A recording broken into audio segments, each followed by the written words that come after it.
Right, let's move on to the other big story across the back pages this morning, and the Cristiano Ronaldo's refusal to come on as a substitute against Tottenham rumbles on. That has led to him being dropped from Man United's next game against Chelsea. And he has since released a statement himself on Instagram. The word sorry wasn't in it, although he did take responsibility for his actions. Nubaid, what have you made of the latest saga between Ronaldo and the club? Because this is the second time in 3 months we've seen him leaving early and having this sort of controversy around how he's putting himself forward in Manchester.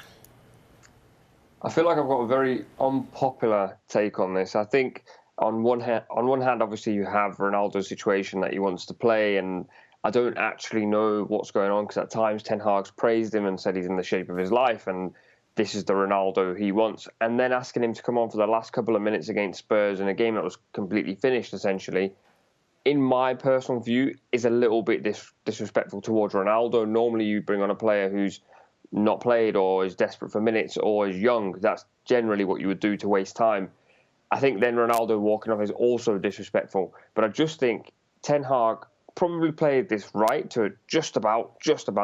But I just wonder at what point does that sort of go to pot? If United start losing a few games and Ronaldo continues to walk out, suddenly I think the fan base would be a little more split because they'd be asking for Ronaldo. So I think there was a few things wrong that happened on the night. I think most people disagree. I think they think Ronaldo should be coming on whenever, but I think you've got to understand what you're dealing with there as Manchester United fans. Well, David, how do you think Erik ten Hag has handled it, and how do you think this ends for Cristiano Ronaldo with the January transfer window looming? There's probably no right way for Erik ten Hag to handle it. He's going to be criticised and praised by various sections, whatever he decides to do. Manchester United are winning, and so that takes a lot of the pressure off of him in this particular situation. Cristiano Ronaldo is a legend of the game, and I'm sure he still has a lot to offer. But if he's not what Erik ten Hag is keen to use at the moment, then that's Erik ten Hag's prerogative, and something's going to have to give here. It's a big problem for Manchester United. It's a big problem for Cristiano Ronaldo. I'm not sure they ever should have brought him back for this second time, but he scored plenty of goals last season.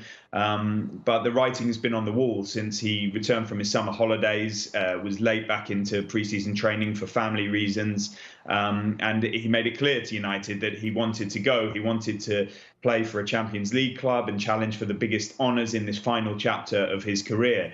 But there were no offers suitable to Cristiano Ronaldo, to Manchester United, who, although their public stance was that he's not for sale and that Erik ten Hag is counting on him, I think they probably would have done business by the end of the window if there had been that suitable offer. It didn't come then. Will it come in January? That's the big question. We don't know. What can George Mendes, his representative, try to structure between now and then?